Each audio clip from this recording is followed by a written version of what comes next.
Times like these where being solo I think is super hard, is difficult, because it's a morale booster to have someone else with you. I booked this hotel for an exorbitant amount of money, but this is the reason I did.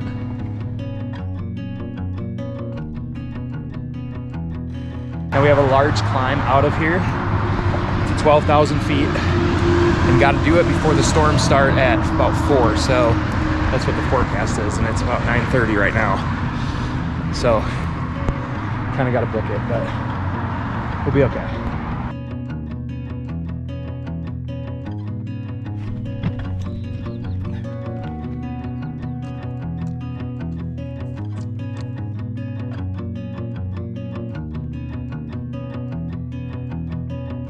The serendipity of the trail.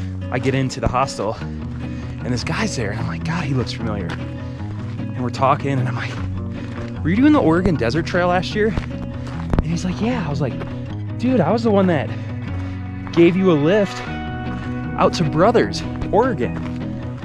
And oh my God, I haven't seen him since. He's the first person I see in the hostel. The trail works like that, dude. And I thought with IB Tap that I might see him out here.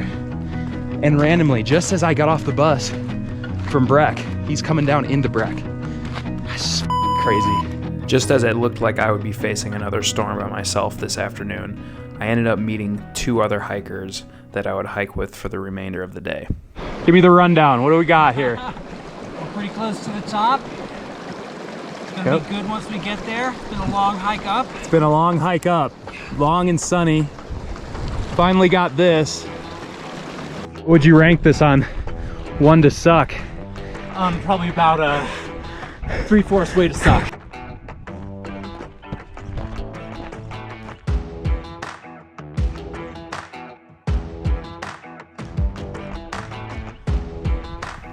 The excitement factor was high as we approached the summit between peaks 5 and 6. We even ran into the TikTok stars Tim and Renee. Because of the massive climb and late start, we got up at the top of the peak just as the storm was forming.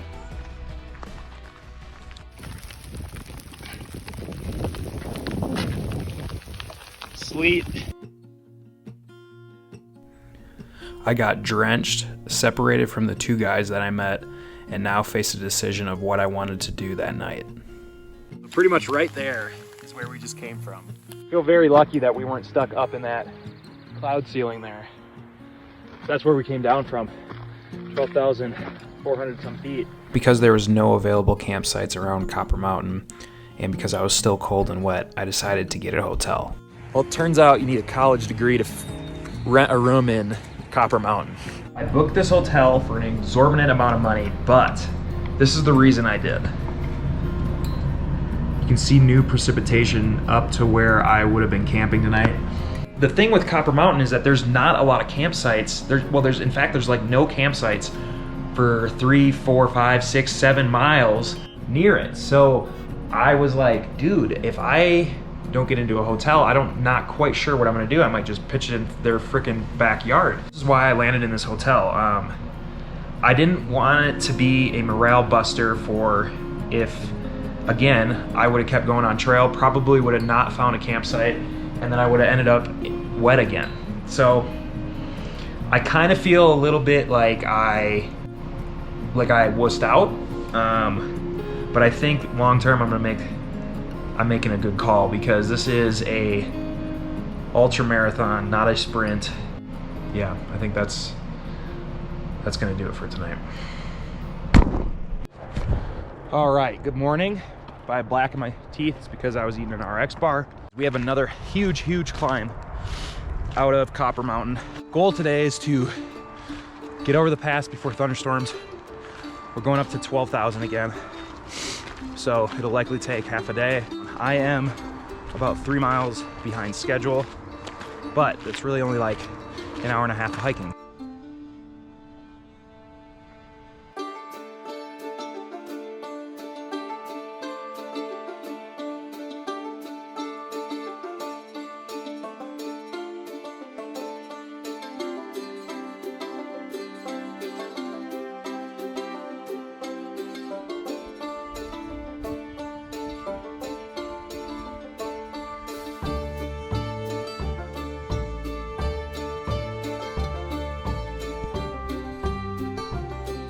Still gotta go there.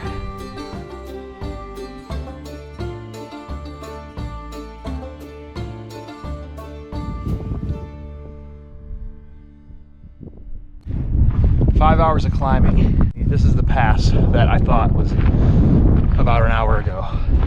Yeah. Beautiful. I think we're headed that way.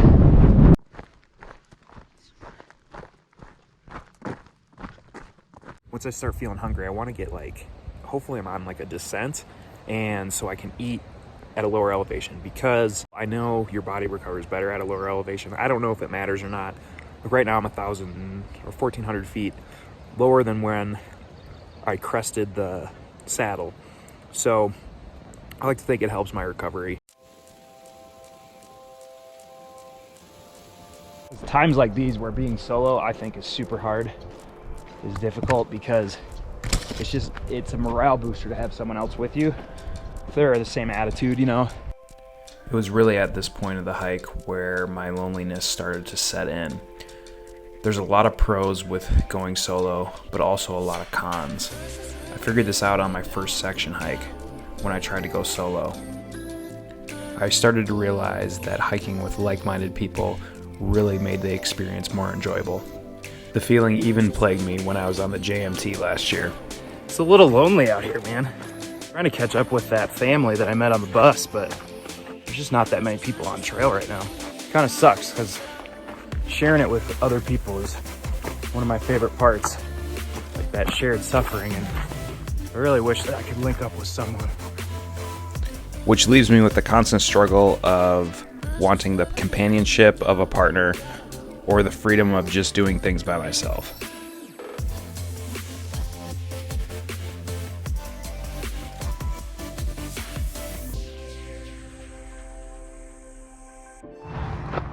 The trail provides. Check out that flat spot. No one here.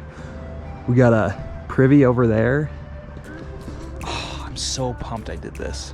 This actually makes me super freaking happy. I'm only a couple miles short of where my itinerary has me, but I'm not too worried about that right now. I think my biggest concern right now is my poison ivy, or whatever the heck it is. It's, I think I have it under control, but it's pretty gnarly. If I was back home, I would definitely have went to the doctor to get something for it. But, I mean, I don't know how I'm going to do that right now, so. I keep getting the poison oak, or whatever the hell it is, in random places now. Tomorrow, I am getting a ride into Buena Vista to go to urgent care.